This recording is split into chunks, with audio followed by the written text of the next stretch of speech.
I've been a DM for a little over 3 years now, and there are a lot of lessons that I wished someone had told me before I had even started. Things like how to run the table, managing a schedule that includes all of the players that are going to be coming to the game, and things even mechanic-based, like how to make combat more cinematic with the rules that are provided. This series is for the DM that is looking for the best way to make their table as fun as it can possibly be, and maybe better inform them on choices that they may be ill-informed on or ignorant about. This is MGM.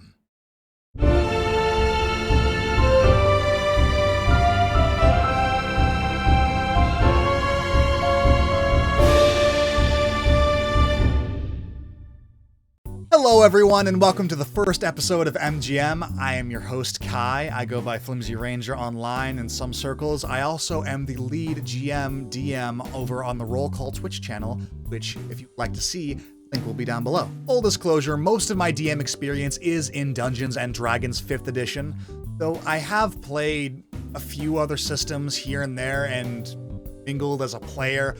90% of the time that I am playing a tabletop RPG, it's D&D 5e. So I'm going to be relating a lot of these points back to the D&D 5e system. However, a lot of the things that I talk about will be applicable across any tabletop role-playing game system. So keep that in mind. But I think we've beat around the bush for long enough. Let's get into the meat and potatoes of the conversation, setting expectations for your table before the game has even begun.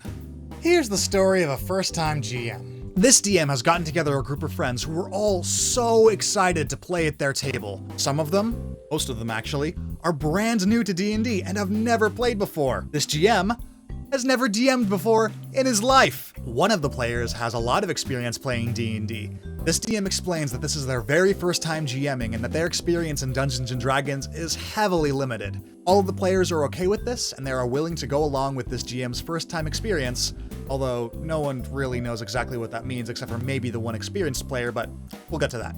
This DM explains that they don't know the rules very well, they've read the books, and they will do their very best to act on the rules as written, but things may get a little bumpy along the road. They also explain that this D&D session is high fantasy, taking place in a homebrew world with orcs and elves and heavy magics, as is tradition with D&D 5e. This DM also explains that player death is a possibility and that he hopes that everyone is okay with that. Everyone agrees, and then the game ensues. The story that I just told you was the story of my first pre-game session 0, I guess you could call it, with my first-time players. I did what every GM, either consciously or subconsciously, does before a game even starts, and that is setting expectations.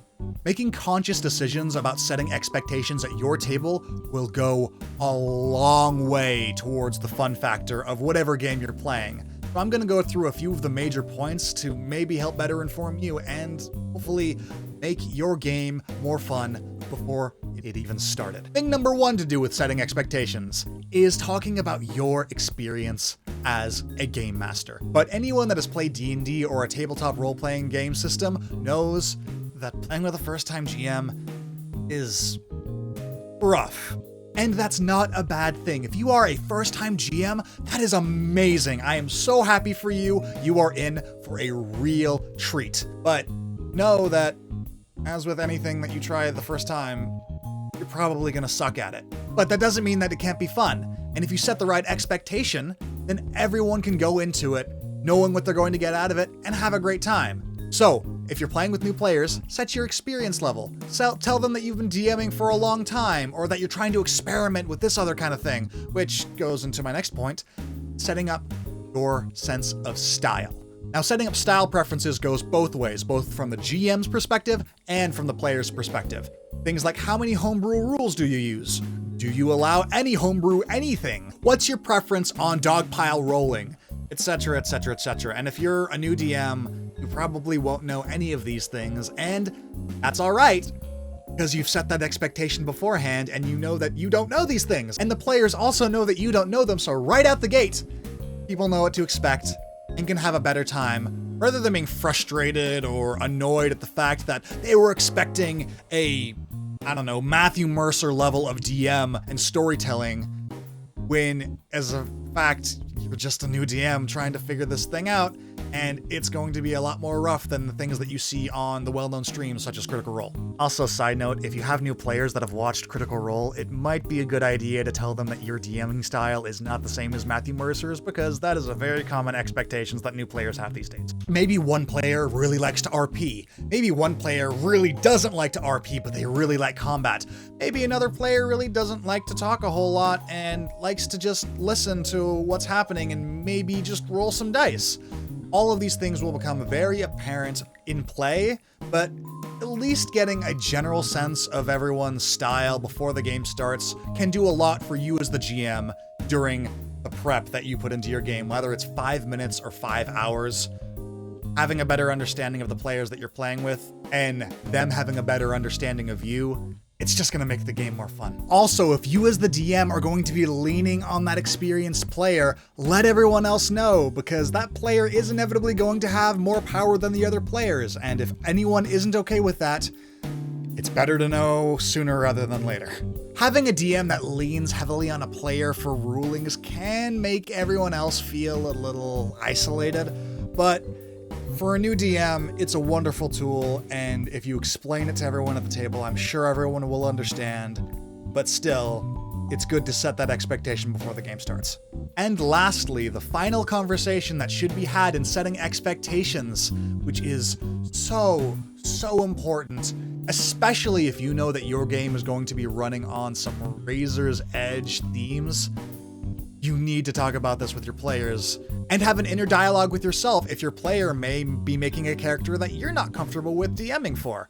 That is having a better understanding of people's sensitivities to certain taboo topics. And what I mean by that is topics like adolescent violence, sexual assault, gruesome and gory torture. All of those things trigger different reactions in different people. And a lot of times, if a taboo subject is brought up in the middle of a session, that player will just nope. They will eject themselves either physically or psychologically. I have seen both, and neither are something that I would wish on anyone. It is uncomfortable, it is awful, and could have just been avoided if you had had the conversation before the game started. It is my opinion that any topic can be brought into the game if done well and if the players are comfortable with it. There are a lot of really amazing evil campaign ideas that I have that I know a very select group of people would enjoy playing in. Would I ever stream these games? Lord, no. If you bring in a topic that isn't fun for people to interact with, it's no longer a game. It is a chore, and honestly, it is a potential source of trauma. I am not kidding about that. You can traumatize your players as the GM. Kind of a good thing to know. It is important to realize the power and the trust that your players are giving you by allowing you to run a game for them. You have complete control over the situations that the players run into. Don't squander that trust. Build it and respect it. And a great way to do that, simply by having that conversation and setting expectations.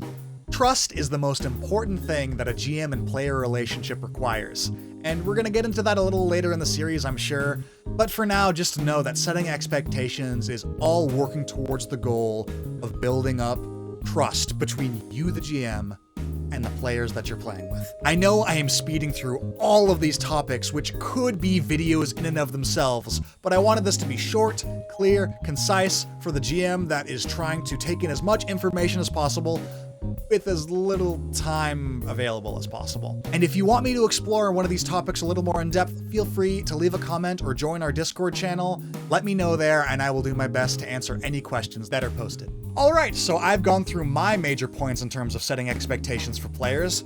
What about you? Do you think that I've missed anything? Is there a really major thing that you do to set expectations with your players that I missed, or that you feel like someone in the comments or that is watching this would benefit from knowing? Feel free to leave a comment and let everyone know. Thank you all so much for watching, and I look forward to seeing you all again very soon. Bye.